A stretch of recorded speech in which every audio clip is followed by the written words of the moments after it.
Oi, pessoal. Tá todo mundo me ouvindo? Não vou conseguir ver a maioria. Para quem não me conhece, eu sou o Rodrigo, sou sócio da Megalo, Sabe qual foi a mínima hoje? junto com o Samuel, e essa é a Pororoca. A Pororoca, vou contar um pouco sobre o que é a Pororoca. Eu acredito que muita gente aqui que está participando já conheça um pouco, e quem não conhece, está convidado a conhecer mais. A Pororoca é uma ação da Megalo para a gente trazer discussão e conhecimento e olhares diferentes para nossa equipe, né, para a nossa agência. Então, isso começou lá no fim de 2017. A gente, a gente trabalha num estúdio também que está todo mundo convidado para conhecer, que é um lugarzinho muito gostoso, num bairro do lado do metrô Vila Madalena, mas é numa partezinha bem residencial, assim.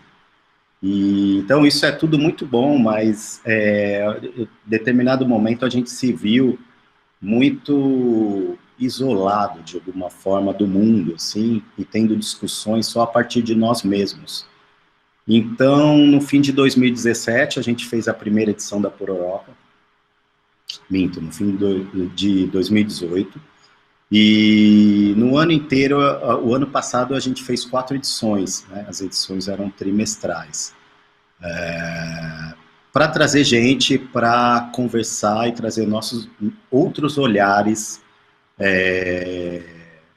para a nossa maneira de ver e tal. E, e agora a gente tem essa edição online, que era até uma ideia que isso já acontecesse, mas a pandemia acelerou isso. Foi uma coisa particularmente, né, para mim, muito legal, porque eu tinha até um certo receio disso e tal, e eu acho que é um momento interessante. Então, primeiro eu quero agradecer todo mundo que separou um tempinho dessa hora, da sua hora, dessa nova rotina que a gente tem agora, que a gente está se adaptando, né? E, e aí eu quero contar um pouco o porquê desse tema, como surgiu esse tema, né? Esse tema a gente já tinha definido por uma pororoca física, né? As pororocas que acontecem lá na Megalo. Então teve essa questão, apareceu a questão da pandemia, a gente chegou até repensar esse tema. O que a gente vai fazer agora e tal. Mas a gente foi entendendo que esse tema, ele talvez tenha passado a ser mais relevante ainda. Então, o tema da comunicação não violenta era um tema para a gente conversar um pouco sobre como reagir bem às pressões causadas no, no dia a dia, no trabalho, na troca, né, da equipe de criação com atendimento, do atendimento com o cliente, administrativo, com atendimento, comigo, com o cliente, com o Samuel, enfim, com todo mundo, toda a equipe. Mas quando a gente chegou nessa situação que a pandemia trouxe para a gente tem um ingrediente muito maior aí para a rotina de trabalho, que é conciliar todas as, para nós designers, eu acredito que aqui a maioria seja designer ou trabalhe com comunicação, a gente tem o benefício de poder trabalhar a partir de casa, isso é uma coisa muito boa, mas ao mesmo tempo isso cria algumas dificuldades aí de relações, né? Então tem todas as pressões do trabalho, os prazos e tal, e além disso a gente tem a questão da casa, da família, dos horários, das tarefas e tal. Então isso, conversar sobre esse tema eu acho que se torna muito importante, assim, é importante sempre, e agora numa situação específica eu acho que é ainda mais importante, tá? Então, aí, quando surgiu esse tema lá naquela época, a gente começou a procurar umas pessoas para conversar. E daí o Edu Bonini, ele é professor do Senac, e ele ajuda a gente na Pororoca, ele faz parte dessa nossa frente de atuação e tal. E ele acabou indicando a Flávia, e foi uma conversa bem legal. Na primeira conversa, na verdade, eu não pude comparecer e tal, mas depois a gente falou algumas vezes. E ela é uma pessoa que passou para a gente uma maneira de abordar o tema e de conversar sobre isso muito legal, assim. Então, eu fiz questão de não saber nada do que vai ser passado adiantado, porque eu quero participar assim como todos vocês, tá?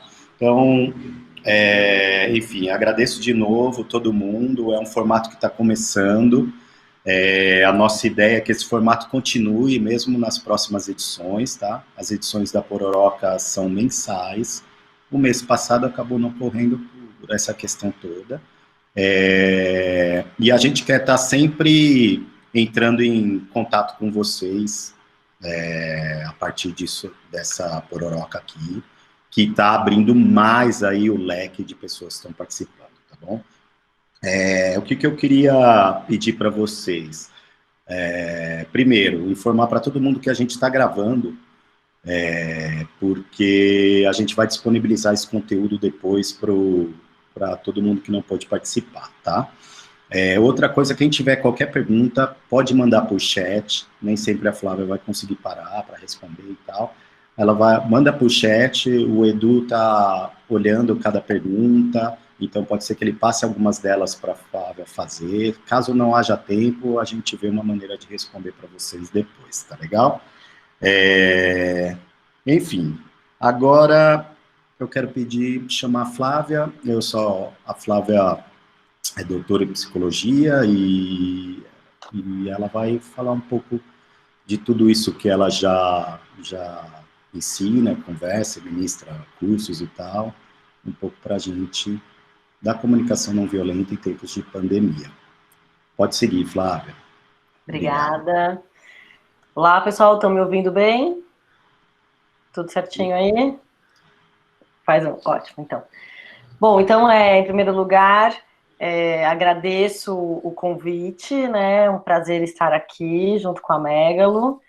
Eu vou falar sobre um tema ao qual eu me dedico há quase uma década, que eu acho que avancei muito em praticá-lo, mas que muitas vezes é extremamente desafiante para mim também.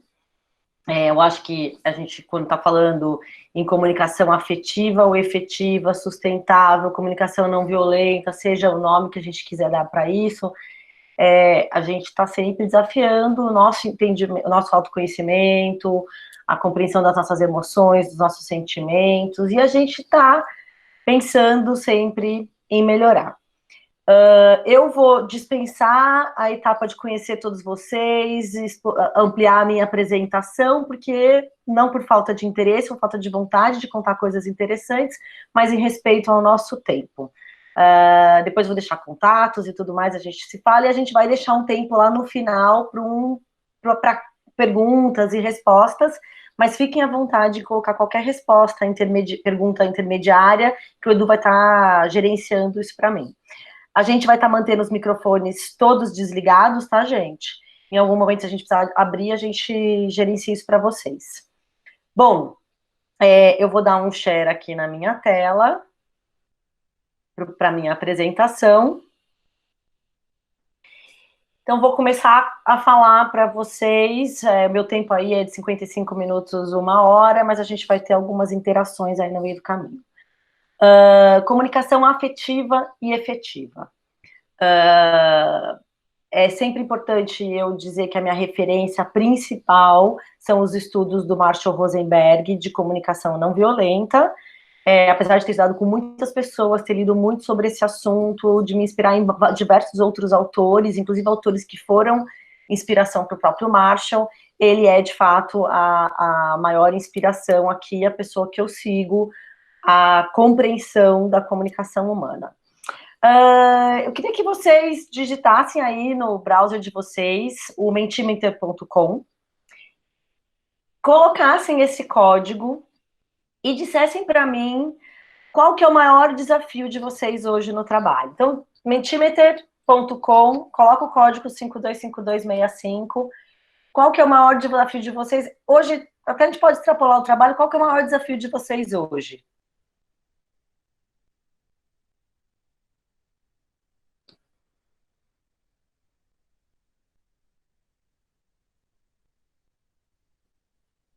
Quem não estiver acostumado com o Mentimeter, não conseguir fazer, não tem problema. A maioria das pessoas não vai ter nenhuma dificuldade. Vou tirar aqui para não dar um spoiler no meio do caminho.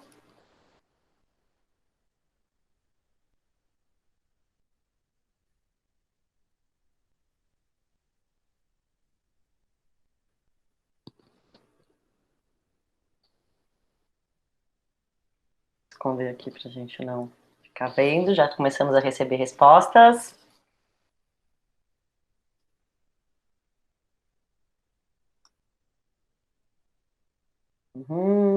Curiosa.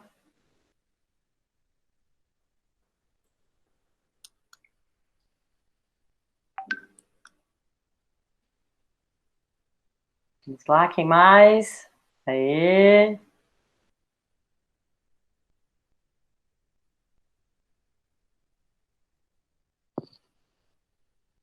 Alguém colocou alguma mensagem aqui? Só um minutinho.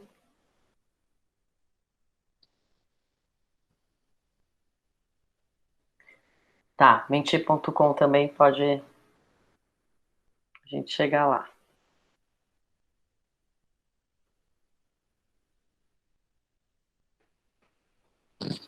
Bom, o que a gente vai vendo, né? Expectativas, posição, produtivismo, a casa, competição, comunicação, fluxo de trabalho, ego das pessoas, né, gerenciamento do tempo. O que mais que vem aparecendo aqui? Chefe omisso, uma questão de comunicação bem clara. Alguém mais quer fazer alguma contribuição? Aê! Crescendo pressão, comunicação, efetividade, prazos, expectativa, mais uma vez, gestão do tempo, interação interpessoal. Todos os nossos muitos desafios do dia a dia. Então, tá bom por hora, gente? Que palavras que surgem na cabeça de vocês quando a gente pensa em CNV, em comunicação não violenta ou em comunicação afetiva e efetiva? Então, mais uma vez, eu vou mudar aqui. Então, agora a gente está mudando só o slide. Vocês podem voltar lá, o código é o mesmo. E indicar para a gente o que vem na cabeça de vocês quando a gente fala em comunicação não violenta. Alguns conhecem já a CNV, outros não conhecem a CNV.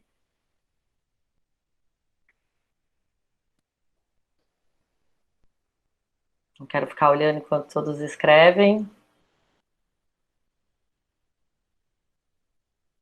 Vamos ver se já temos alguma coisa aqui. Agora todo mundo já está mais treinado, foi mais rápido, né? Então, para aqueles defeitinhos que a gente veio falando, que a gente tem, as dificuldades que a gente tem no dia de hoje, o que a gente clama por, o que a gente gostaria de receber é mais empatia, paciência, bons relacionamentos, compreensão, diálogo, novos padrões, assertividade, né? Olha aqui, agradar, sororidade, saber ouvir sem estourar, relacionamento. Então, gente, é exatamente sobre isso que eu quero falar um pouquinho hoje.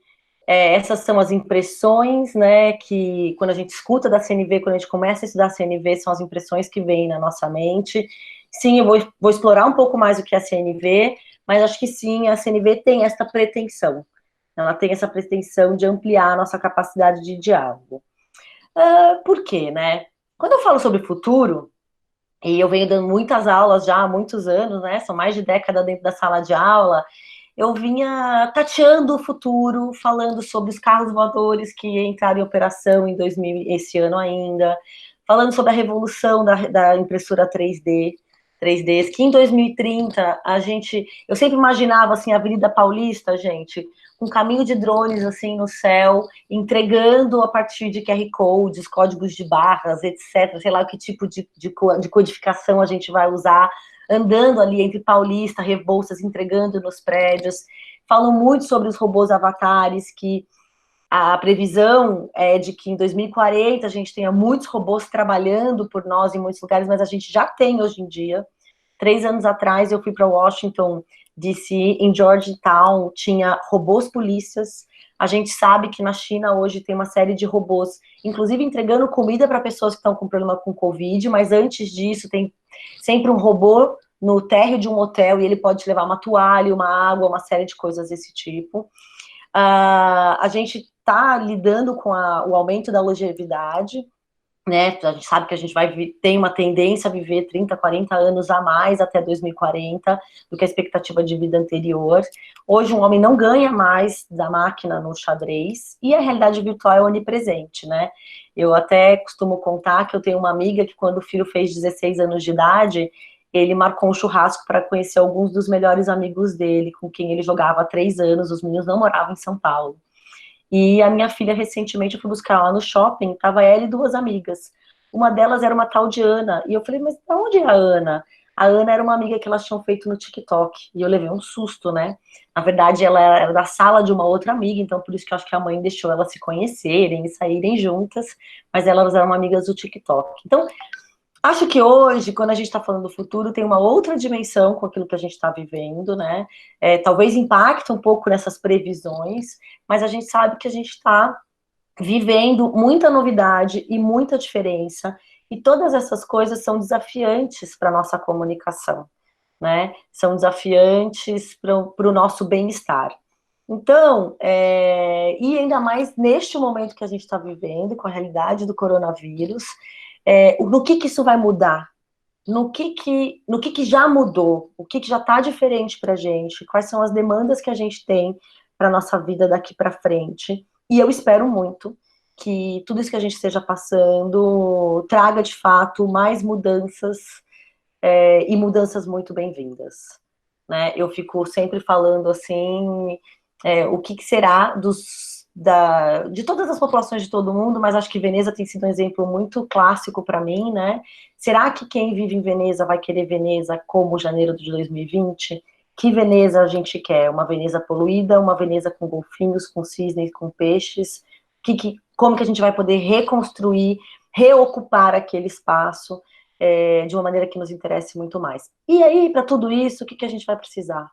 A gente vai precisar de uma capacidade de comunicação para que a gente possa co-construir esse novo mundo que a gente vai viver. Não vai ser fácil, a gente vai lidar com uma série de tentativas de manutenção do status quo, a gente já tem vivido isso, a partir das palavras de muitas pessoas, mas a gente vai ter que desenvolver, ampliar ou exercitar mais a nossa capacidade de comunicação e de negociação, e isso é algo que a CNV pode nos ajudar.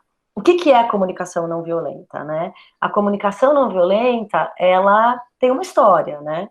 Uma história que é uma história de um fundador, inclusive, Marshall Rosenberg, que morreu em 2015, né? Nasceu em 1934, um judeu que vivia em Detroit, psicólogo, que foi discípulo de Carl Rogers, que é um dos grandes nomes da psicologia, né, fundador da psicologia humanista. O Marshall foi um psicólogo clínico e educador. Na história de vida dele, ele fundou algumas escolas e trabalhou em muitos projetos educacionais e foi se especializando em resolução de conflitos. Ele era um psicólogo clínico que atendia muita comunidade. Detroit ainda é conhecido como um dos lugares mais violentos do mundo. Marshall se inspira em Gandhi quando a gente fala em não violência, porque num determinado momento da vida dele, ele foi estudar religiões e se aprofundou na não violência de fé, e ele se aprofundou na ideia de empatia do humanismo de Rogers. Marshall viveu, ele trabalhou em resoluções de conflitos em mais de 65 países ao redor do mundo. A CNV tem se espalhado cada vez mais. Nós que temos nos especializado no assunto, temos sido muito chamados para conversar sobre o CNV dentro de organizações, em especial, em cenários educacionais e em cenários familiares. Marshall dizia que a violência é uma expressão trágica de necessidades não atendidas. A ideia do Marshall é que a gente possa trocar violência e opressão por um lugar de não violência, um lugar de ganha-ganha, de bem-estar e de verdade. O Marshall acreditava de que não existe, não deve existir a ideia de não escolha. Depois eu vou falar um pouquinho sobre isso, mas assim, as nossas relações hoje em dia, dentro do cenário da educação, do cenário das organizações, por mais que a gente tente viver este lado direito aqui desse slide, a gente tem hoje ainda uma relação de muita dependência, comando, controle, punição e recompensa. Eu mesma, em muitos momentos, baseio muito a educação dos meus filhos em punição e recompensa só, e o que a gente tenta me esforçar é ampliar o diálogo. Não que eu vá tirar as punições, simplesmente, mas como que eu dialogo sobre isso. O Marshall, o que é muito importante, gente, eu dizer para vocês. O Marshall baseou o trabalho dele no desenvolvimento, a gente chama de uma técnica, a gente chama de um passo a passo, que na verdade são 4 passos, mas eu costumo dizer que ele fez um desenho de uma proposta de compreensão de como que a comunicação humana funciona e pode funcionar. Né? Nós não somos máquinas que vamos falar da comunicação em 4 passos, do tipo, vamos dar o primeiro passo, vamos dar o segundo passo. Não é isso. Mas conforme a gente vai se acostumando com essa divisão pedagógica que ele fez para a comunicação, acontece alguma coisa com a gente que parece que a gente começa a ler esses passos quando a gente se comunica ou quando a gente vê a comunicação do outro. Então, eu começo a olhar as dificuldades de observação, as necessidades de compreensão de sentimentos de emoção, a questão da empatia, que é a necessidade, para daí pensar como que a gente pode compor isso dentro de pedidos e de formas da gente se comunicar.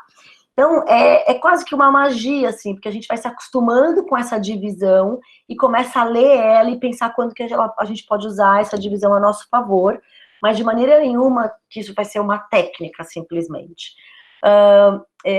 Então, é isso, o Marshall fala em observação, sentimentos, necessidades e pedidos. Na minha opinião, a comunicação afetiva e efetiva que a CNV me permite pensar é uma comunicação cujo objetivo é a gente empatizar com si próprio e com o outro.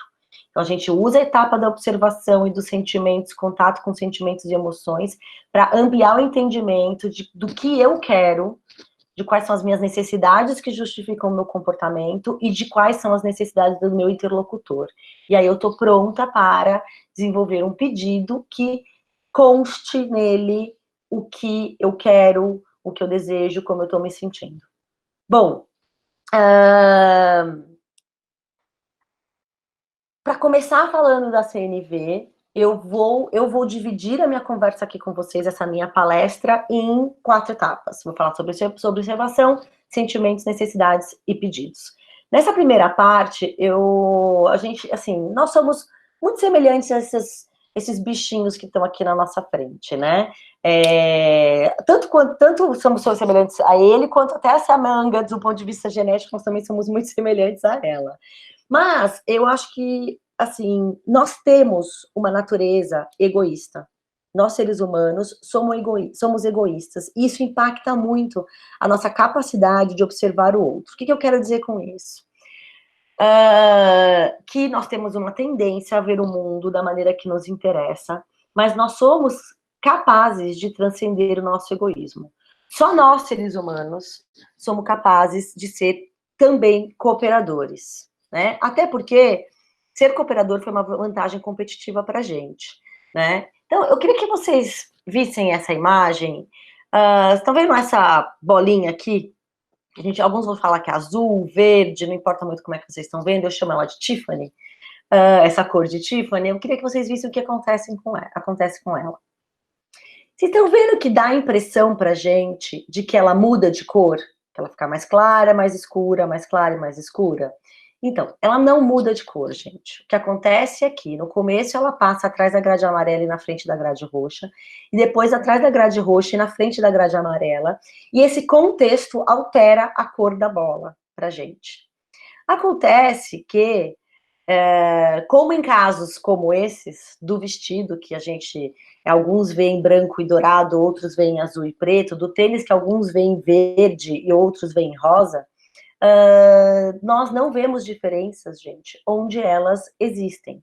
Então, por exemplo, quando eu estou indo para uma reunião e eu encontro a pessoa que vai coordenar essa reunião, e pela forma que essa pessoa que chega dentro da sala, pela forma que ela andou, pela forma que ela se veste, pela forma que ela se comporta, eu já sei quem ela é. Se eu gosto dela, se eu não gosto dela, se eu vou gostar da apresentação dela, se eu vou gostar do que ela vai falar, ou se eu não vou gostar.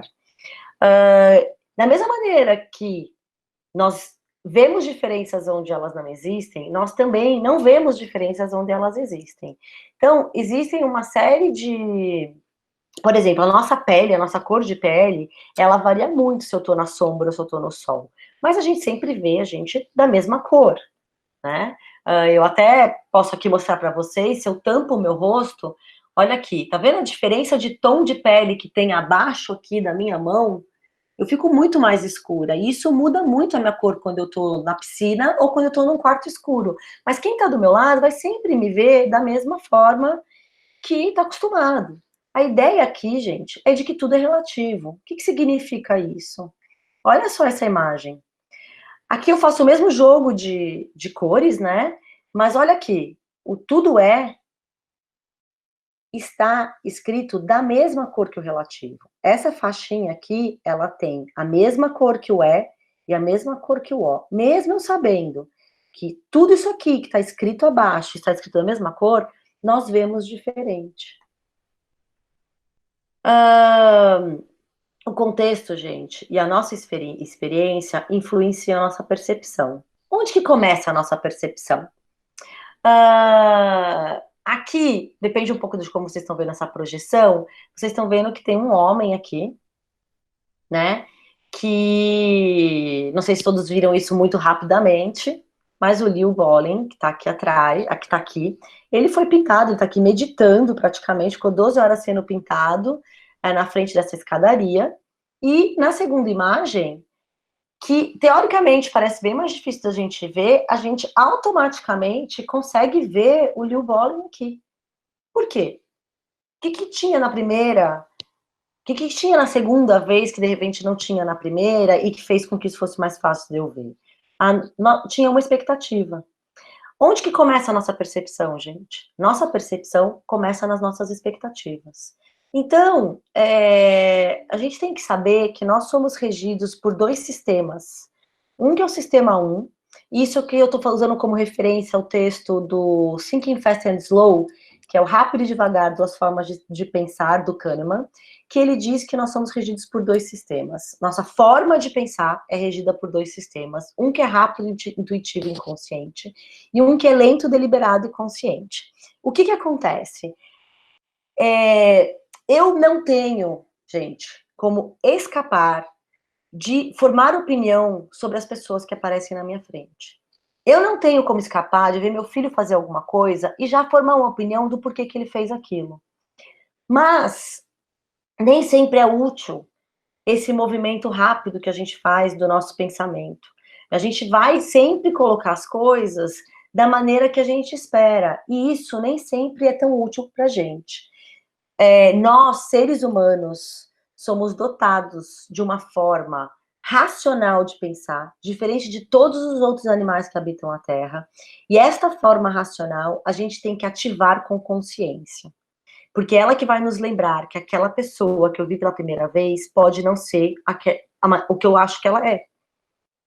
foi muito útil para a gente ter o nosso sistema rápido, porque algum dia na savana, 50 mil anos atrás, 100 mil anos atrás, foi importante para o homem das cavernas saber que a sombra de uma árvore podia ser um animal ou simplesmente a sombra de uma árvore.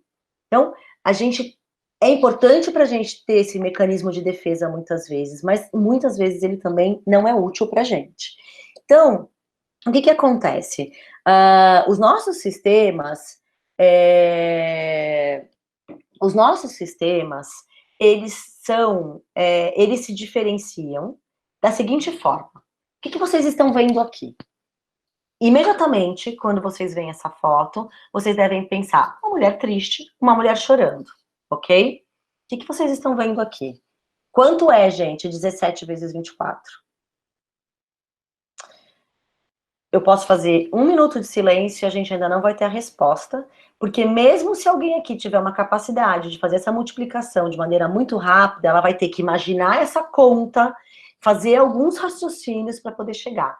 É assim que funciona o nosso sistema 1 e o nosso sistema 2. O nosso sistema 1, ele é automático, ele acontece em milésimos de segundo e eles nos dominam o nosso pensamento muitas vezes, e o nosso sistema 2, ele é racional. A gente tem que parar para pensar, a gente tem que parar para fazer uma ação consciente para poder acionar esse sistema 2. Então, como que a gente pode melhorar os nossos sistemas? Treino. E a CNV pode nos ajudar muito com isso. Por quê?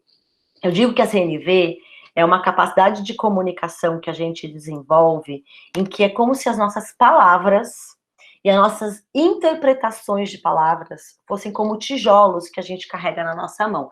Tem um mini tijolinho aqui que é meu make, tá?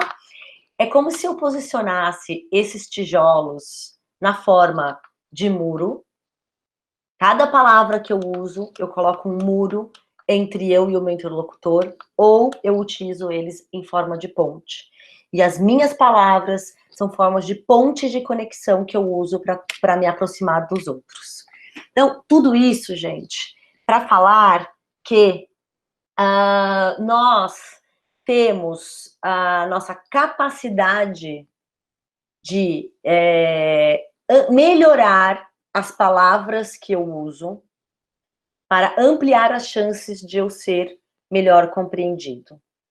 Eu não tenho controle sobre como o outro vai me interpretar, e eu não tenho controle sobre o que o outro fala, mas eu tenho controle sobre quais são as palavras, eu tenho o controle, eu posso ter o controle, eu posso ampliar o controle que eu tenho sobre o que eu falo e sobre como eu interpreto o que eu escuto.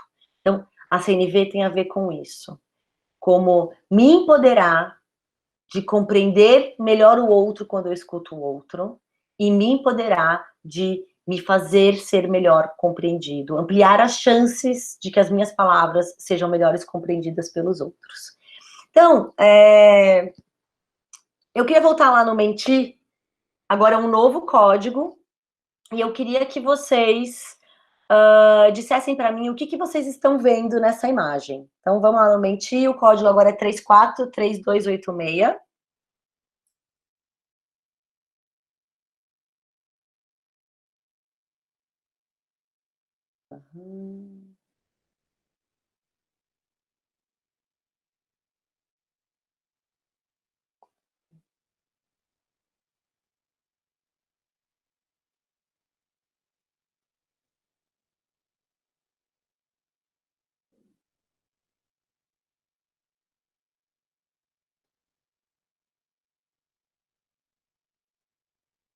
O que vocês acham que aquelas crianças estão fazendo?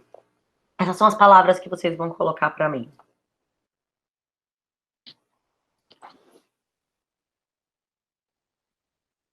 Então, briga, raiva, grito, nervosismo, falta de diálogo, discutindo, briguinha, gritando, raiva. E aí eu pergunto para vocês, cadê o grito? Quem escutou o grito? Eu não vi grito naquela foto. Treta, né? Tem um aqui, criança, né? Mas tem um criança aqui, ó. Mas tem disputa, tem brincadeira. Eu não vi riso de brincadeira também. que eu tô querendo dizer aqui, gente? Olha o segundo momento, 2 segundos depois da mesma foto.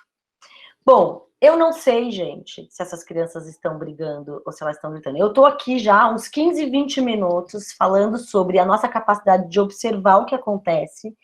E quando a primeira coisa que acontece quando eu peço para vocês fazerem uma observação, o que a gente faz? A gente deslancha julgamento. A gente aciona o nosso sistema 1 e a gente vê automaticamente, a gente tem uma tendencinha para ver as coisas que estão erradas, a gente vê briga. E não tem briga necessariamente aqui, eu não sei o que tem aqui. Eu sei que tem fios loiros, fios cacheados, eu sei que tem olhos nos olhos, eu sei que tem narizes encostados, eu sei que tem bocas abertas, eu sei que tem golas brancas, eu sei que tem blusa xadrez, eu sei que tem uma camiseta preta.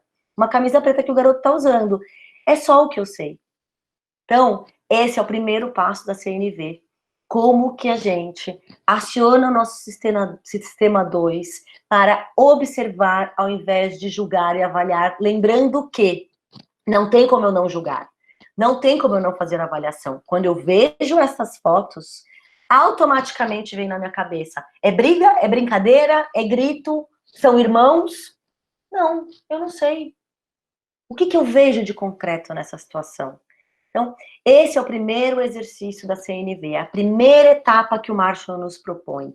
É uma etapa em que eu dou abertura para uma comunicação afetiva e efetiva, no sentido de que nós nascemos e não fomos ensinados a observar.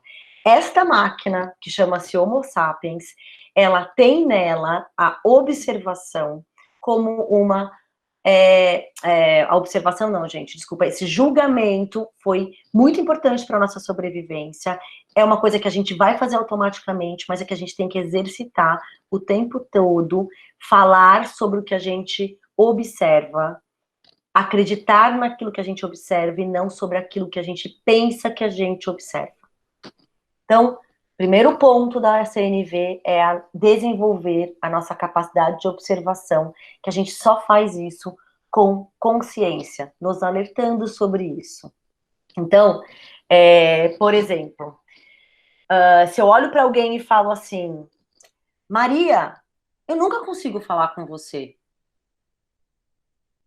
É totalmente diferente de eu dizer, Maria, eu te liguei 3 vezes no celular nessa semana, você não atendeu, o que aconteceu com você?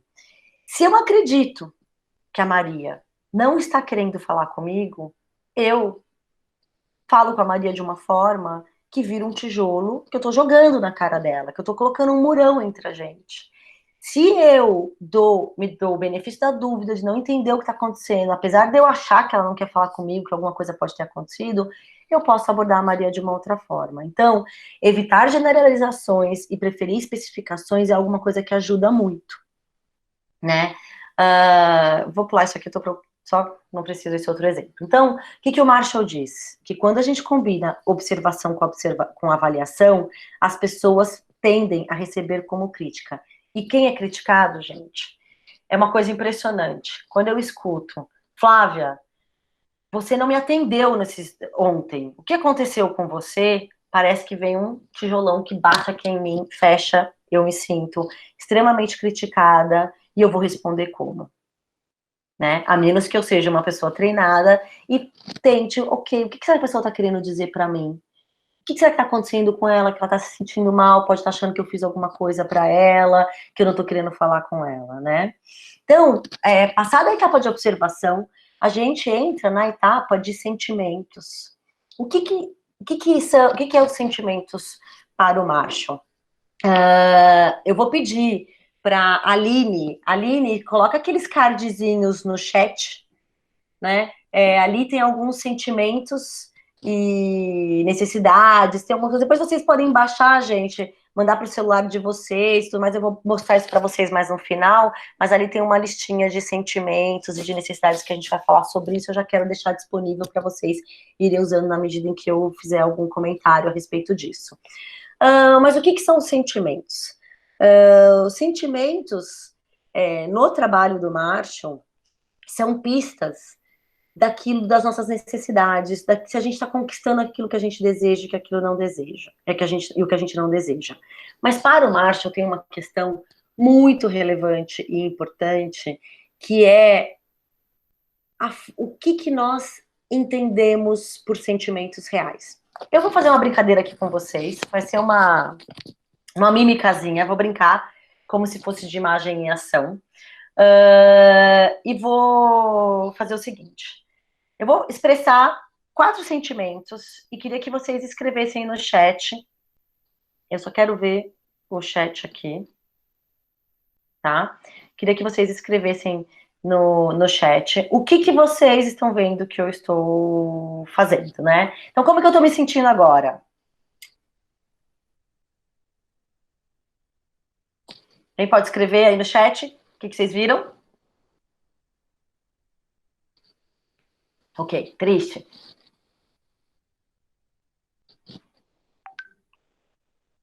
Tava triste mesmo, tá? E agora?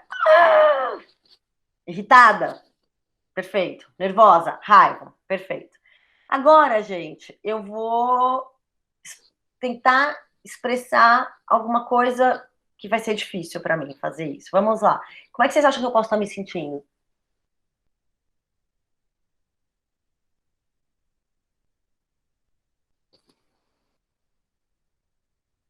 Então, não. É bem difícil o que eu tô fazendo. Eu estou me sentindo diminuída, como se tivesse alguém aqui que estivesse me diminuindo, fazendo alguma coisa para mim. Outra coisa que a gente costuma brincar e que é bastante difícil da gente sacar. Alguém tá fazendo alguma coisa comigo. Eu sou psicóloga, não atriz. Manipulando. Perfeito. Outra coisa, eu tô com alguém aqui e tô tentando falar com alguém, né? Tem alguém tentando falar comigo e eu tô aqui. E tem alguém aqui me chamando. E eu tô abandonada, pode ser. Ignorada, pode ser. Tem uma coisa super importante para o Marshall, que é o seguinte. Eu quero voltar para o meu share de tela. Muito importante para o Marshall, que é o seguinte. As pessoas podem ser estímulos para os nossos sentimentos, mas nunca a causa. Eu mostrei que a tristeza e a raiva poderia ter mostrado a alegria, que são sentimentos puros e reais. Os outros, o manipulado, o diminuído e o ignorado, para o Marshall, são não sentimentos. Então, o Marshall diz o seguinte: quando eu estou feliz, alegre, entusiasmada, é porque eu estou conseguindo alguma coisa que eu quero para mim. Quando eu estou triste, arrasada, perturbada, é porque tem alguma coisa que eu queria para mim que eu não estou conseguindo. Agora, quando eu estou sendo diminuída, manipulada, traída, ignorada, isso são não sentimentos. Isso não existe. Eu preciso fazer uma interpretação ou um julgamento da realidade para achar que o outro está fazendo algo para mim. Marshall diz que ninguém faz mal para ninguém. Todo mundo faz o bem para si. Então, não tem jeito, eu sempre tenho que dar esse exemplo, o exemplo da traição. Então eu vou achar, eu fui traída por um parceiro meu, e eu falo assim, imagina, essa pessoa ela me traiu, ele quis fazer mal para mim, ele quis me arrasar. E o que o Marshall diz, não. Essa pessoa não foi lá e saiu com outra pessoa porque ela queria causar o mal para você. Ela queria se divertir, queria causar o bem para si. Tá? Por mais difícil que isso seja, tem um outro exemplo que é mais ou menos assim: o bandido foi lá, atacou, foi no caixa 24 horas fazer um assalto, tinha alguém lá, ele se assustou e matou essa pessoa. É um exemplo extremo, tá, gente? Ele não queria matar essa pessoa, ele queria assaltar, ele queria a segurança dele, e essa foi a pessoa que passou no caminho. Essa é um pouco da base da justiça restaurativa, mas o importante aqui pra gente é o seguinte: eu não sou vítima do outro.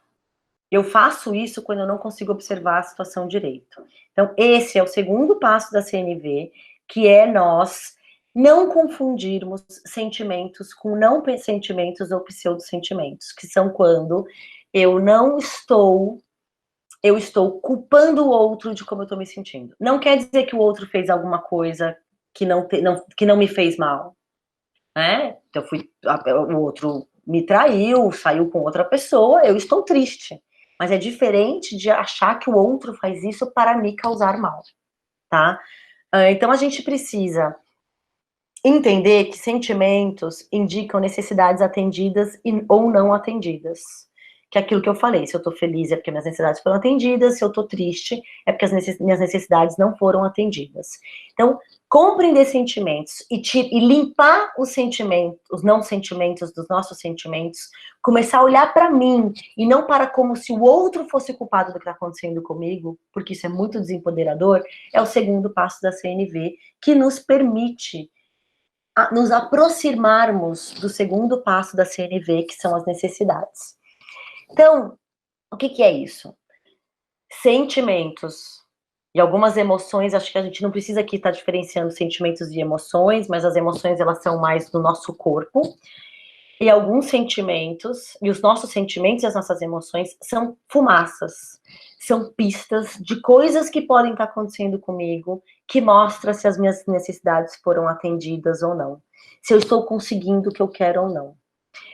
O Marshall diz que os nossos conflitos nascem de necessidades não atendidas, ok?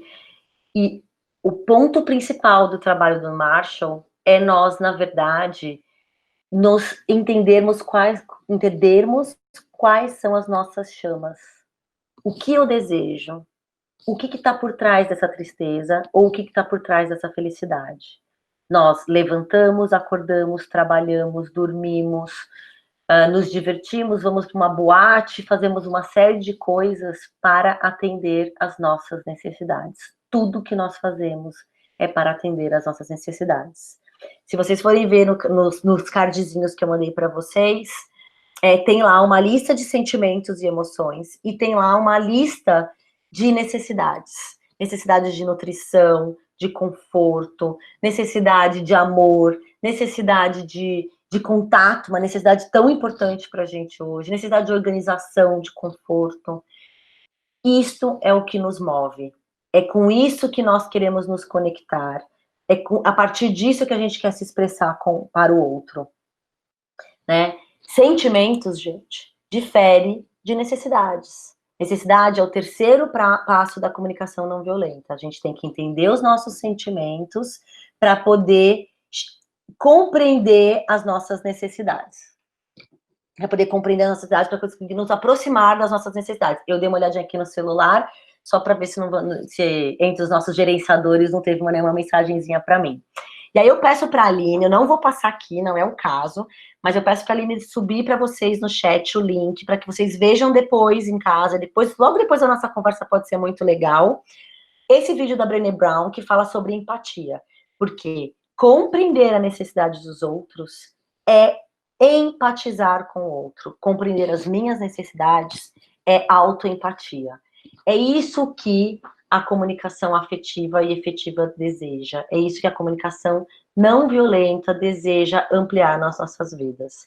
A nossa capacidade de empatizar, de entender o que nos mobiliza.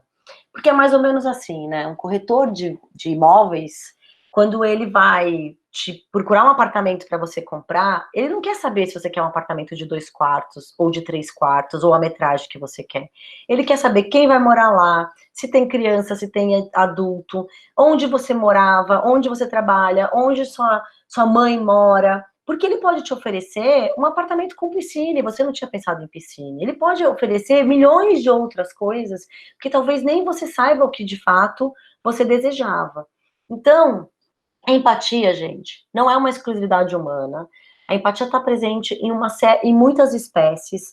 Então, o meu cachorro, o Lion, ele vai entender se eu tô chorando.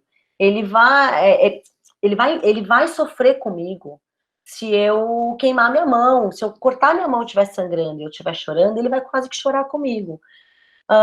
Mas ele vai chorar comigo, literalmente, né? A gente, quando vê alguém caindo, a gente automaticamente sente a dor daquela pessoa. Bateu o pé, virou o pé, aconteceu alguma coisa, dói até o nosso estômago, né? A empatia ela está presente em muitas espécies e nós somos dotados de alguns tipos de empatia, que são dois.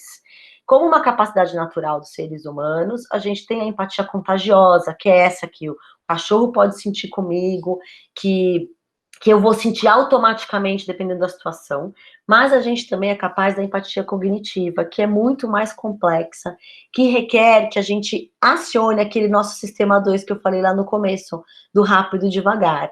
Requer que a gente acione a nossa capacidade de racionalizar, de compreender o outro. Então, o treinamento, gente, pode ampliar a nossa capacidade de empatia. Eu não posso continuar conhecendo alguém pela primeira vez, ou alguém que eu já conheço há muito tempo, e sempre pressupor que essa pessoa vai se comportar de tal maneira, porque eu já sei como ela é. Né? Então, eu queimo a etapa, já lá no começo, de observação, e aciono o julgamento, passo a sentir a partir do julgamento que o outro é responsável pelo que está acontecendo comigo, e eu tenho pouquíssima chance de entender o que está acontecendo comigo, porque é o outro que é culpado, né? E a gente, na verdade, precisa fazer o contrário. Nós, como seres humanos, foi aquilo que eu falei no começo, nós somos capazes de ampliar a nossa conexão com os outros, nós podemos ser melhores. E a empatia é a pista que a gente tem para isso. É a pista que a gente tem hoje para compreender as pessoas que trabalham com a gente, para redesenhar as nossas relações familiares, que não significa permanecer no status quo, pode ser que a gente tenha que alterar muita coisa na nossa vida, mas é a partir da empatia que a gente pode ampliar a nossa capacidade de expressão daquilo que a gente, de como a gente está, daquilo que a gente quer e como é que a gente pode compreender o outro. Então, aqui o caso do cotidiano é da empatia que a gente está precisando muito hoje em dia, né? A gente está precisando compreender melhor as pessoas. Nossa, a gente já vem precisando isso há muito tempo, né? A gente já vem precisando redesenhar muito a nossa forma de se comunicar, da nossa rotina. Mas hoje, na situação que a gente se encontra, a gente tem ampliado esta necessidade. Então, uma vez que eu consigo empatizar com as pessoas e saber como eu me sinto, eu consigo revelar o que eu realmente desejo. Lá naquele cartãozinho que eu mandei para vocês, eu quero ver ele aqui conforme eu falo com vocês. A gente tem lá, na primeira página, a autoempatia e a heteroempatia.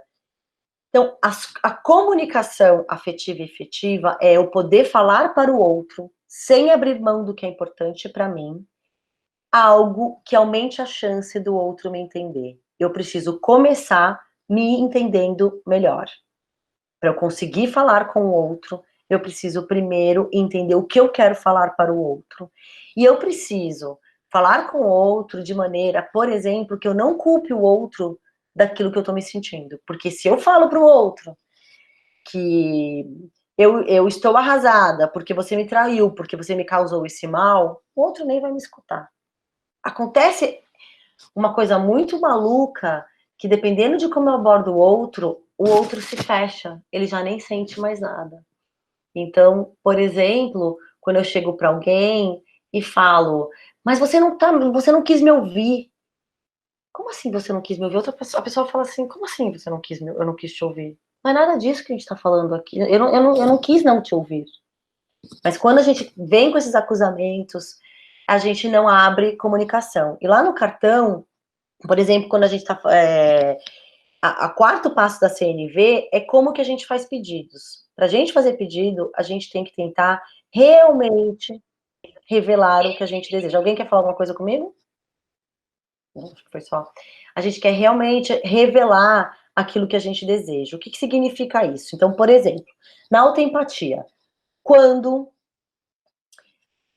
eu vejo você... Vou usar um exemplo pessoal, tá? Então, quando acontece das crianças chegarem em casa sem ter feito a lição de casa no domingo, eu fico muito triste.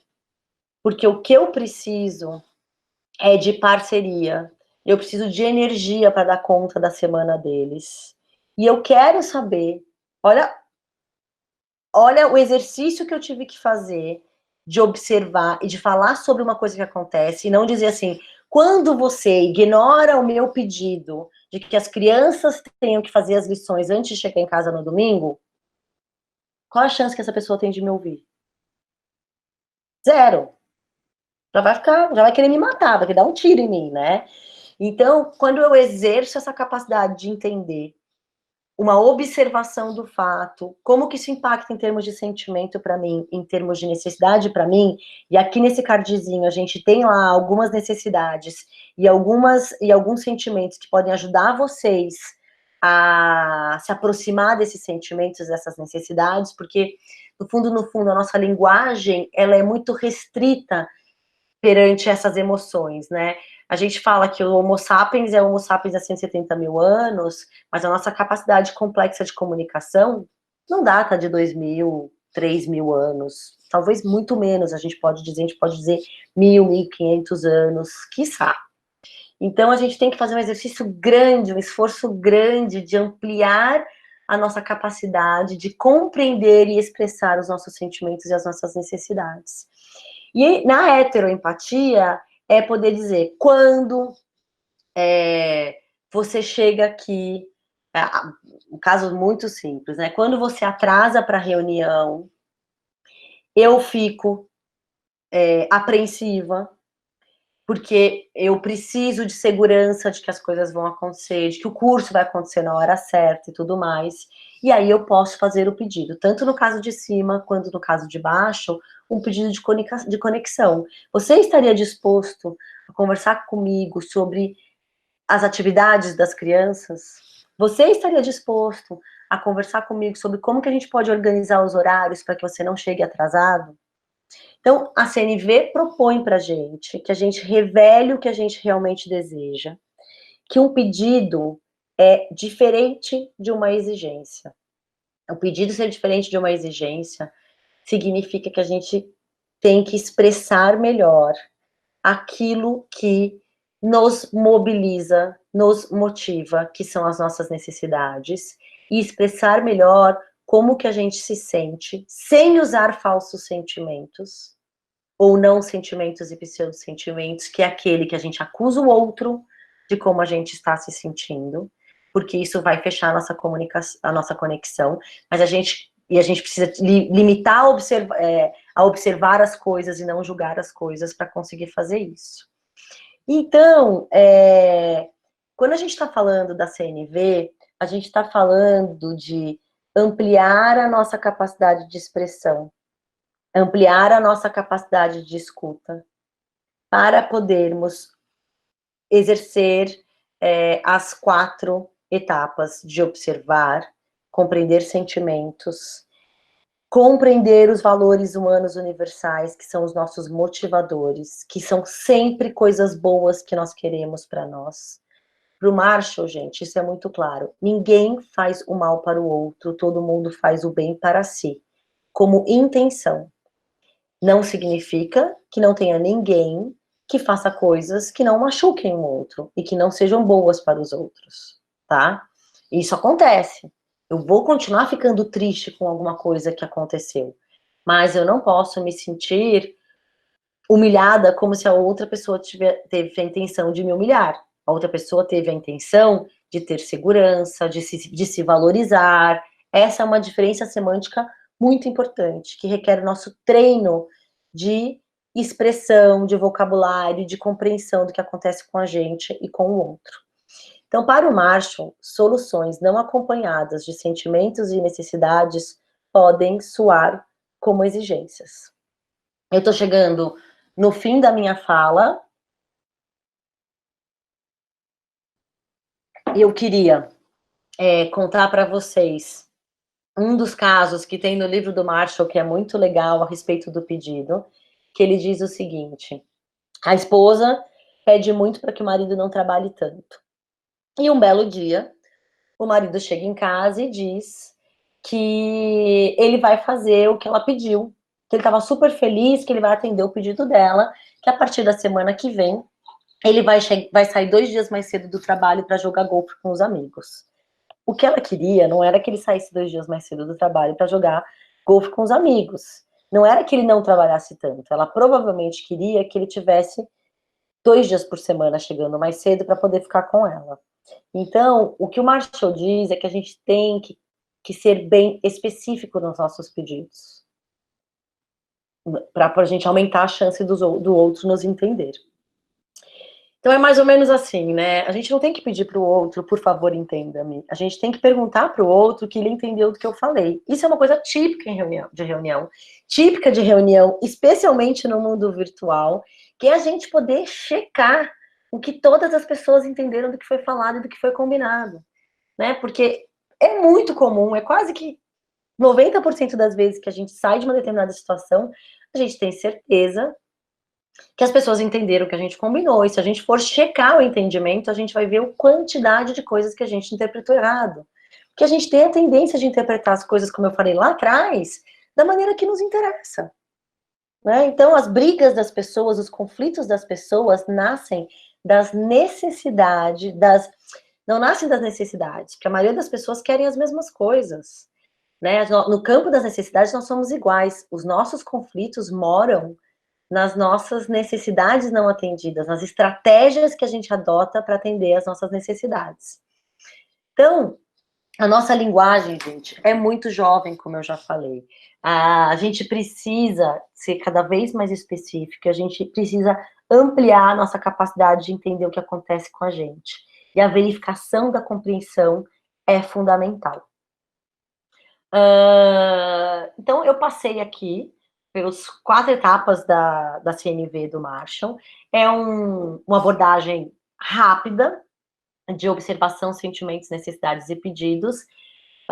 Então, desse caminho que a gente tem que percorrer, e a gente começa a observar quando as pessoas falam com a gente, o quanto que uma determinada observação não é exatamente uma observação, quanto que a pessoa está culpando o outro pela forma que ele está se sentindo, e não chegando num sentimento puro, quanto que a gente não está dando tempo para entender quais são as necessidades das pessoas, e aí os nossos muros são criados, as pontes não serão construídas e os nossos pedidos serão catastróficos.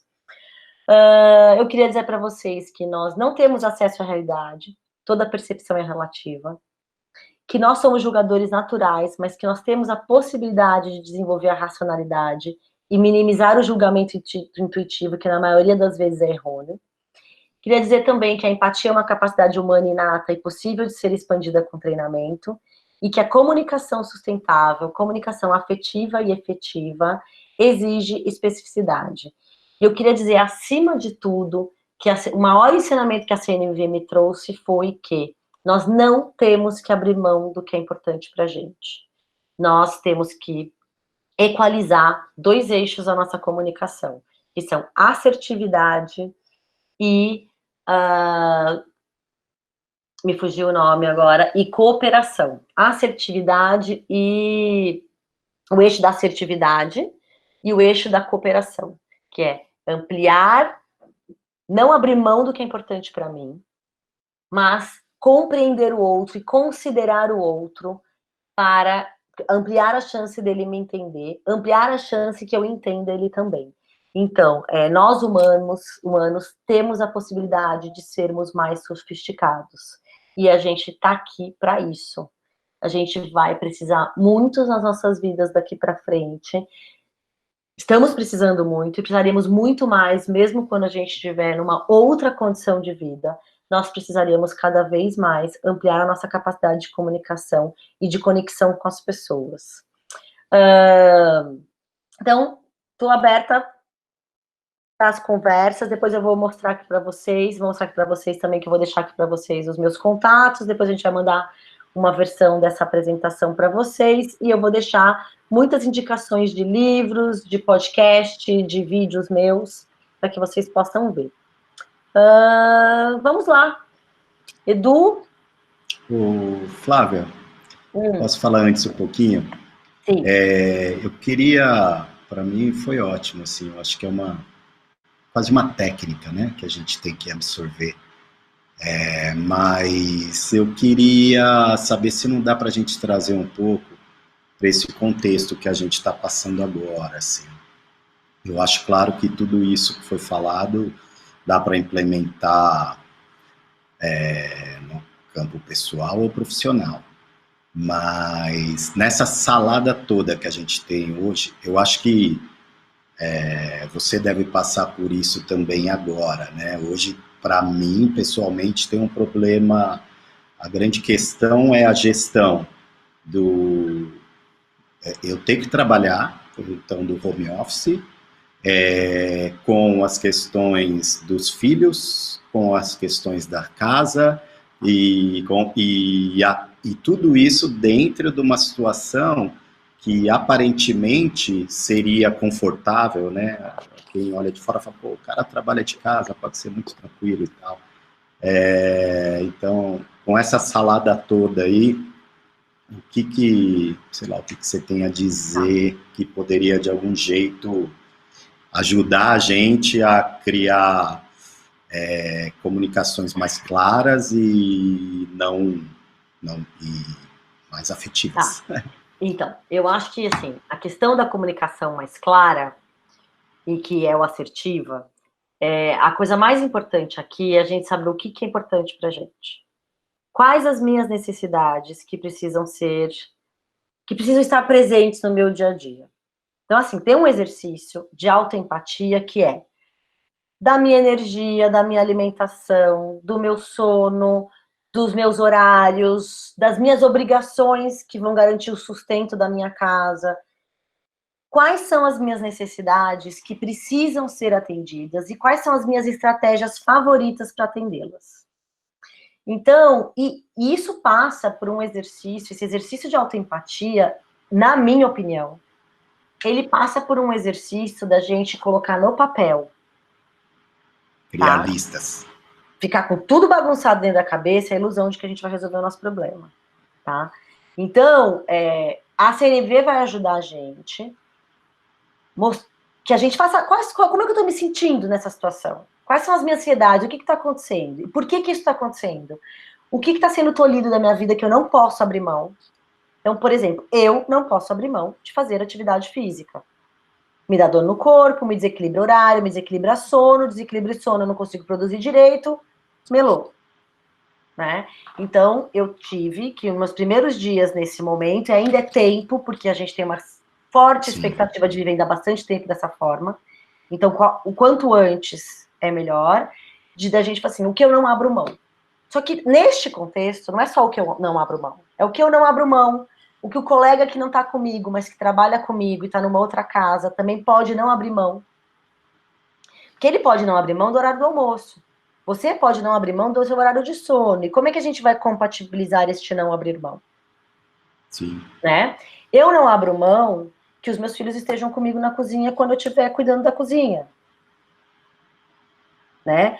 Mas o meu filho não abre mão de que ele quer tomar banho um dia sim, um dia não.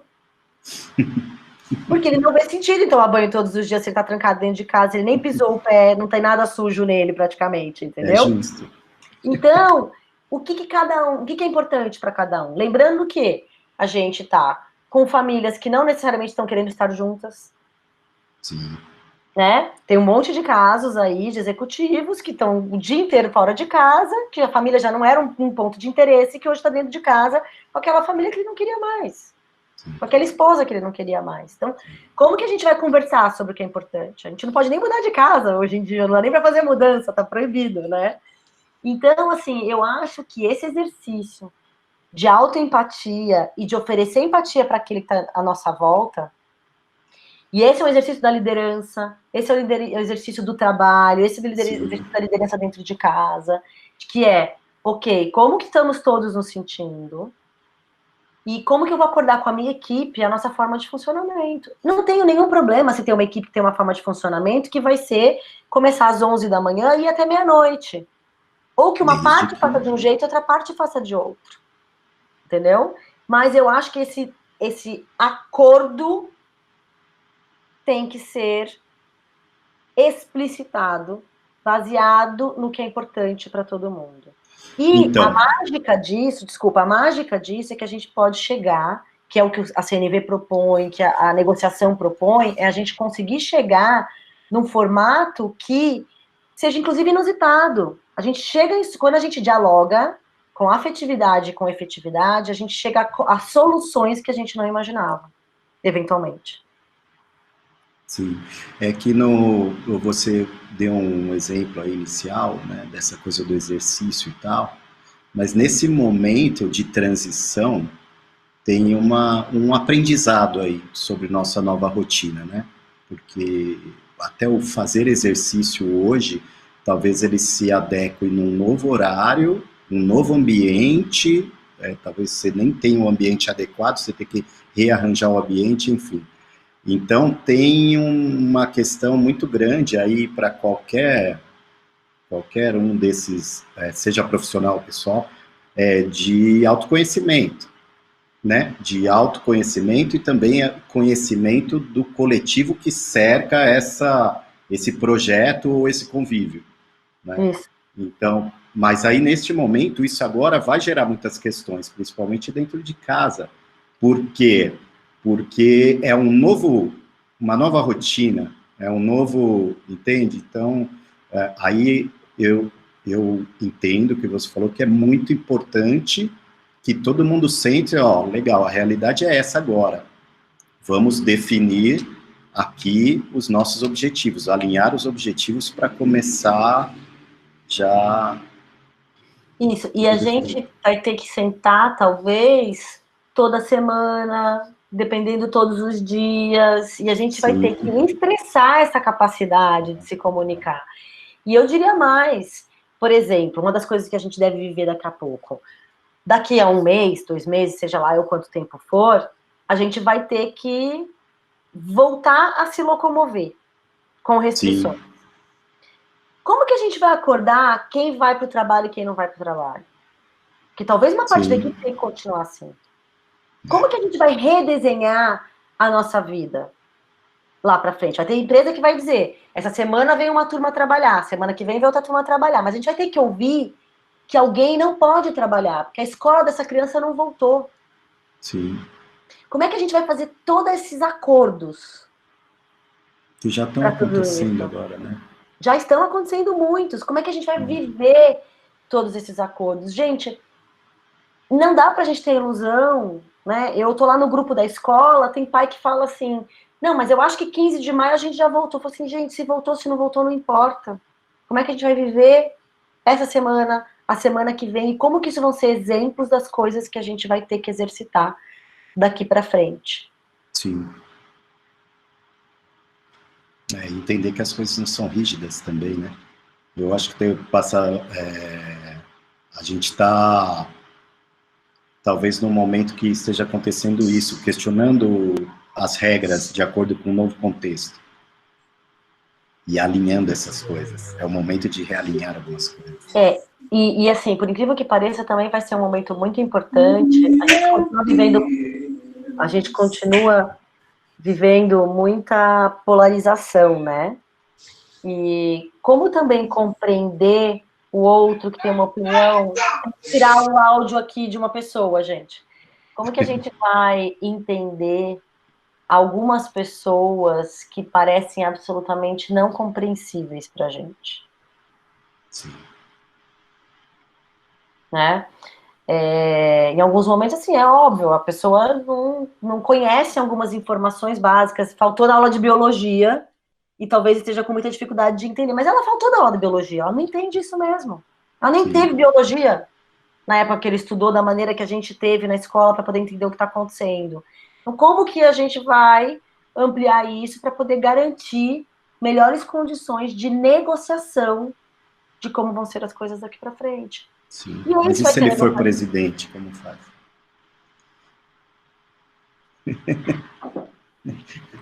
Enfim. Tá.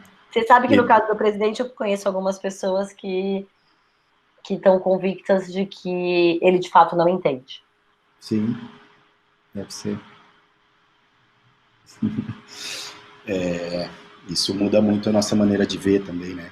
Não que seja a coisa que você falou que eu achei legal. Já vou te passar, tá, Edu? Desculpa.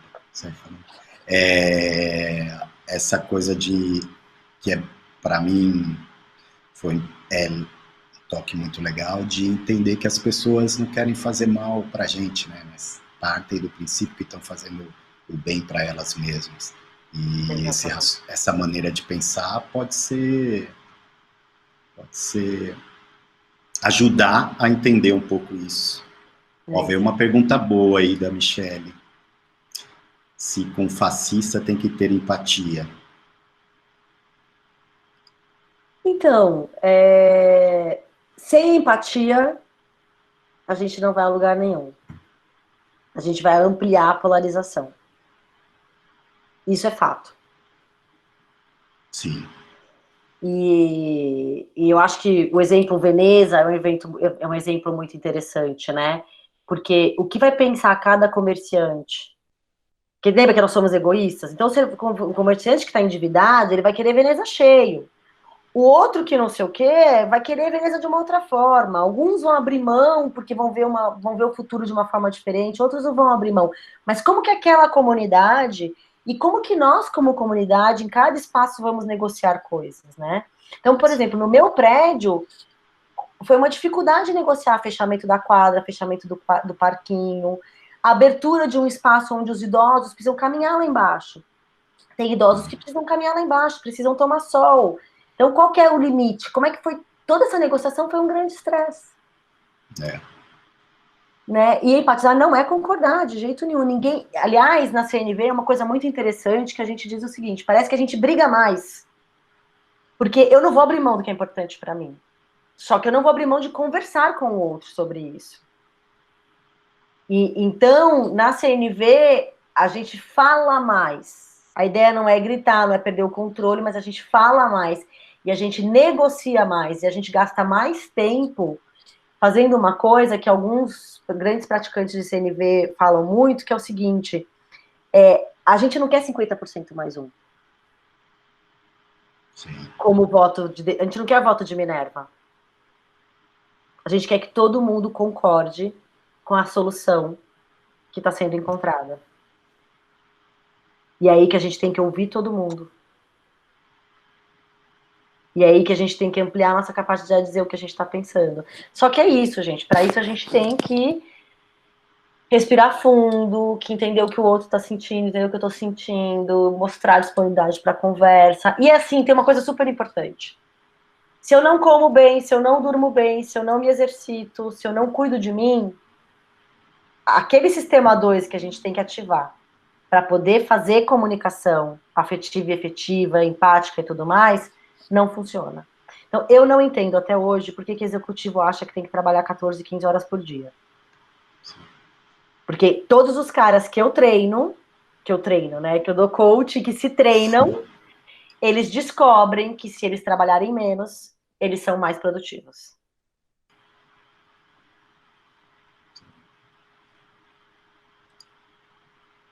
Isso é muito, muito importante. Teve uma pessoa... Vamos lá, Edu. Fala, Edu. Não, se quiser pontuar aí, vou desligar aqui agora. Se quiser, Rodrigo, você está mandando bem, mas nós tivemos algumas participações aqui, né? Mais alguns comentários, o pessoal está aproveitando para dialogar, mas, por exemplo, a Juliana Labella, ela comenta uma questão interessante, ela faz uma pergunta aqui. Como que a gente sabe onde está o julgamento para saber, né, para quem que eu vou direcionar, né, ou dar a minha empatia, né? E ela meio retórica, porque na verdade ela já diz assim, olha, eu acredito que na verdade eu tenho que disponibilizar empatia para todo mundo. Eu acho que meio como comentário com essa questão com a questão de cima, né, da Michelle, né, a questão de se ou não um fascista temos que ter empatia ou não, mas enfim, acho que é meio um comentário assim, a partir do que vocês já estão conversando, eu, né, acho que a comentou. Eu acho que tem uma coisa importante aqui. Como que eu sei para que eu vou direcionar a empatia? Na verdade, a gente está falando de um treino constante de escutativa. E de escutativa, de novo, né? Então, a gente, no treino no trabalho, o treino de escutativa, o treino de eu olhar para o outro, de eu perceber quem está falando comigo, de eu mostrar para o outro que eu estou interessado no que ele está falando, de eu dar espaço. A gente diz muito que, assim, é o tempo que a gente não gasta, é o tempo que a gente ganha. Porque quando eu dou mais atenção para o outro tem coragem de dizer para mim o que ele está pensando, e aí a gente consegue dialogar no verdadeiro. Legal. Né? Então, e muitas vezes em aula, eu gasto 2 aulas, as pessoas se apresentando e contando quem elas são. Aí os alunos falam, mas, pro, como assim? A gente vai poder fazer isso na empresa? A gente tem que fazer isso.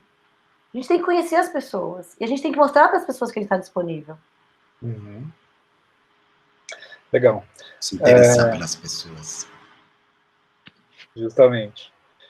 E é interessante, alguém comentou, vamos ver aqui, a Ana Paula comentou, né, que para ela empatizar não está mais para nos desarmar, né? Daí a Andrea Alves, ela diz que não precisa concordar, enfim, né? Mas o processo ela fala assim, eu creio que a empatia é uma arma que se usa para abrir uma negociação, né? Para abrir essa possibilidade do diálogo, né? Eu acho que é bem isso que você está falando, né, cara, é importante se abrir para o outro ouvir, né? Não se colocar e ouvir também para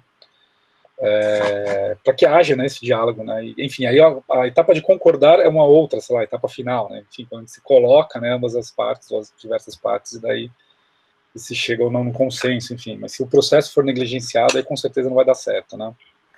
Tem uma pergunta aqui do Arthur, do Uhum. Arthur não, da Michele, né? Mas para haver Tem uma data também. comunicação, deve haver disposição para o diálogo de ambas as partes. A empatia pode vir de quem treina a CNV, mas o diálogo não existe se não há disposição das outras partes.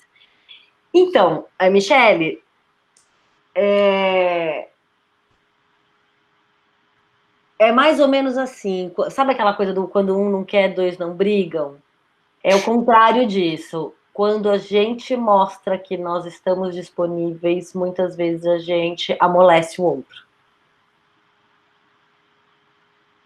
Sim. Mesmo quando o outro não quer, uma das nossas maiores necessidades é nos sentirmos escutados. Quando o outro vê que nós estamos realmente disponíveis, ele tem uma grande chance de vir com a gente.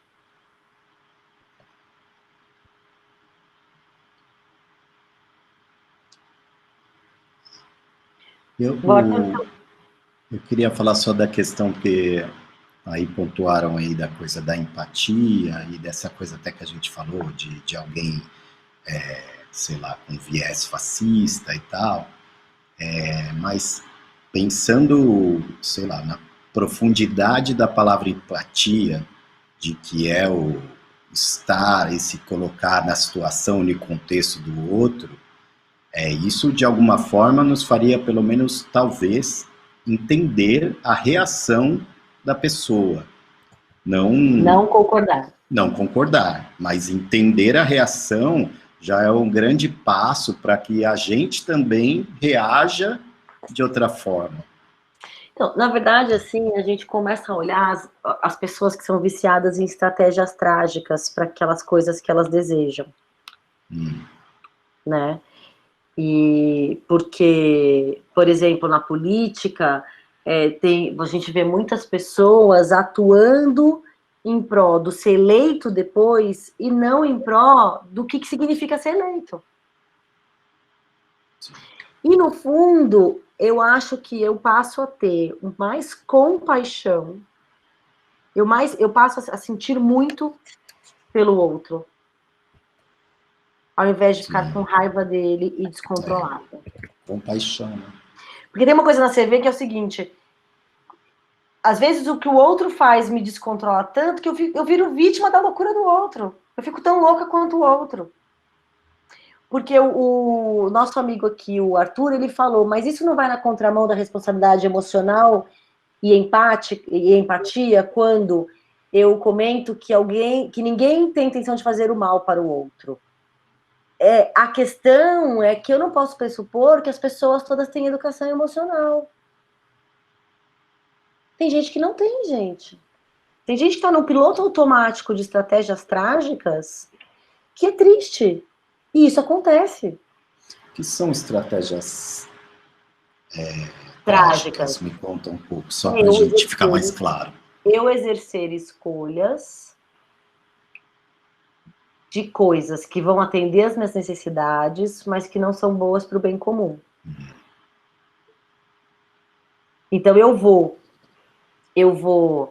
por exemplo, a história do trair. O trair é uma estratégia trágica, porque eu não consegui expor a minha insatisfação, eu não consegui dizer que eu não quero mais aquilo, e eu explodo de emoção por uma outra pessoa.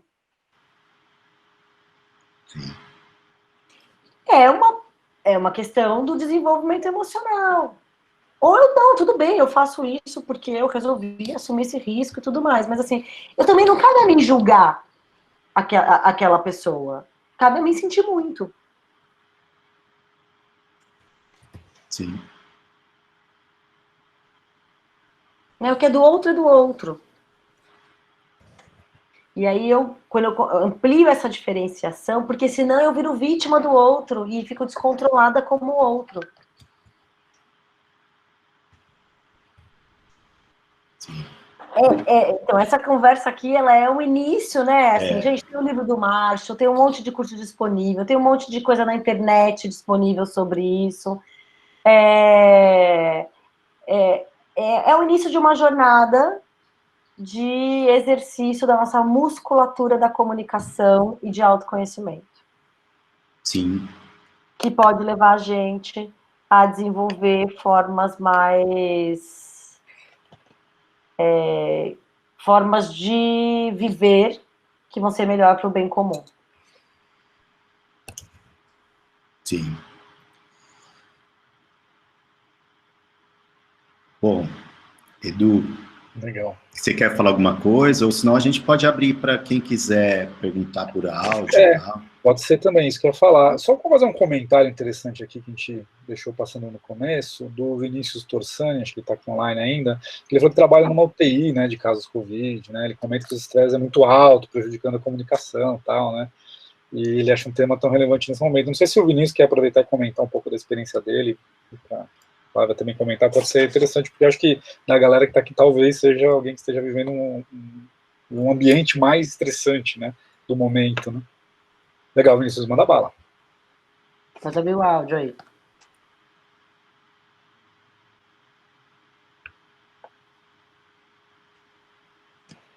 Enquanto isso, a Flávia, acabando recebendo vários elogios, hein? Parabéns, Flávia. Obrigada. Didática incrível. Cadê o Vinícius? Será que ele conseguiu abrir o áudio dele? Alguém Aí. tem que abrir o áudio do Vinícius. Eu não sei se eu consigo fazer isso ou não. Eu acho que o Vinícius, você consegue, Vinícius? Ele está tentando abrir ele. A Aline deve conseguir. Vinícius, você tem um microfoninho vermelhinho, você tem que clicar em cima dele. Eu acho que a Aline caiu. Será que só ela tá? Eu não posso reativar o som de uma pessoa, é o Vinícius mesmo que tem que Vinícius, tem reativar. que clicar em cima do seu microfoninho vermelho. Vermelho, é isso. Aí. Olá, Vinícius. Oi, boa noite. Eu entrei sem configurar nada e agora atrasou tudo. Então, quando vocês comentaram que a maioria que talvez esteja envolvido na área de comunicação, aí eu me senti meio peixe fora d'água, né? Porque eu sou completamente de outra área, eu sou fisioterapeuta e eu trabalho numa UTI agora. E a minha motivação de assistir essa palestra é justamente pela dificuldade de comunicação, não só entre as pessoas, que já acho que é o básico que todo mundo lida no dia a dia, mas agora num ambiente de estresse e entre várias profissões. Então, o que mais a gente tem percebido é assim, a Covid, ela é não só fisiologicamente, mas até, eu acho que vale para todo mundo, porque socialmente é tudo muito novo. Então vai desde a percepção clínica, então o que a gente tem vivido é muito uma situação em que os debates de condutas e o que vai ser feito, que vai desde medicação até processos burocráticos. Então tudo isso agora, o que a gente conhecia não se aplica para essa condição, é uma doença realmente nova, biologicamente, mas afeta diversas esferas. Então, isso trouxe um impacto para a comunicação que assim, eu estou tentando pelo menos fazer a minha parte de tentar otimizar isso, porque com tudo otimizado já vai ser difícil. E se a gente ainda por cima tiver estresse porque um acha que o outro pensou aquilo, mas não falou, e tem muito ego na área de saúde, né, em relação às profissões, e médicos, e enfermeiros, e físios. Então, parece que amplifica problemas que já eram existentes. Então, o Covid veio para, parece que, amplificar e jogar uma luz num monte de sombra que estava acontecendo globalmente. Sim, é muito interessante, Vinícius. Acho que é bem isso, assim, a gente está vivendo um momento, eu falo assim, é que a gente está colocando muita luz nas nossas sombras, né? E os momentos de crise, eles são momentos que colocam muito em risco as nossas necessidades humanas. Tudo está em risco. A nossa remuneração está em risco, a moradia está em risco, segurança está em risco, nutrição está em risco, né? Ainda bem que parece que no Brasil a gente não deve encarar esse tipo de problema, mas a princípio, quando tudo começa, tudo isso está em risco. E a pessoa que está doente, a pessoa que está com um familiar doente, está mais em risco ainda, a vida está em risco. E aí vem todas as nossas... Aí vem muita tragicidade, né? Vem muitos comportamentos que respondem a uma tentativa maluca da gente se segurar onde der. Só que assim, gente, a gente não pode se comportar como animais, né? Até porque o ser humano deu certo como projeto porque nós viramos cooperadores. Nós estamos entre as 22 espécies que mais habitam a Terra, que somos formigas, abelhas, tatus e o Homo sapiens. Porque nós somos cooperadores. Que nós somos capazes de entender o outro. Nós somos capazes de adotar estratégias criativas. Só que nós não estamos acostumados a exercitar isso. Nós não aprendemos na escola o que é empatia. Muito pouco. Tá? Hoje em dia, isso é plataforma mundial de educação de crianças, jovens e terceira idade. Mas, vem cá, tem os meus alunos, né, na escola, na faculdade. Aí a gente... É isso, tá, Rodrigo? É esse livro aqui. Ó, Rodrigo, esse livro aqui, ó. Social da Terra, uau. Que legal. A Conquista Social da Terra, tá? Leia ele. Cara, muito interessante isso. Ó, aqui são os meus livros, ó. Esse eu tô lendo. Então, Você estava falando das escolas, da plataforma de educação. Escolas, né? Aí eu falo assim para os meus alunos, a gente usa lá uma roda da vida, um estímulo de autoconhecimento, um teste de personalidade, um planejamento sobre o que você quer do seu futuro. Os caras fazem assim, eu falo assim, quando que vocês, estou falando de gente de 22, 25 anos de idade, quando que vocês tiveram na escola a única coisa que interessa na nossa vida, que é a própria vida, como objeto de estudo? Praticamente nunca. Hoje a gente tem algumas experiências de diálogo, de empatia e tudo mais, nas escolas de elite, ou em alguns projetos especiais que são financiados em alguns lugares. Do contrário, a gente não tem educação emocional. A gente não tem educação empática. Depois eu te devolvo de novo, Edu. A gente está vivendo um momento que essas questões mais... Essa coisa de empatia humana, então isso da gente ter um sistema, uma proposta de sistema de educação que valorize o diálogo e os questionamentos e tal, tem uma linha que quer combater isso hoje, né? Você sabe dizer por que isso vai um pouco na contramão da comunicação não violenta e tal. Você sabe dizer por que isso está tão borbulhante agora? Então, eu acho que essa é uma discussão longa, porque eu acho que algumas pessoas têm ideia de que essas coisas são excludentes. De que se a gente fica muito no blá, blá, blá, nas emoções, nas pessoas, na liberdade de cada um poder ser o que é, porque nisso tem um pouco a ver.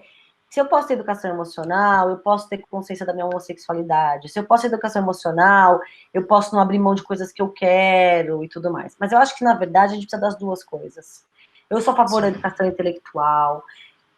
até porque eu acho que isso tiraria muito político e muitas personalidades de situações vexatórias, né, de demonstrar fragilidade de conhecimento de biologia e de matemática básica, de Fundamental 2.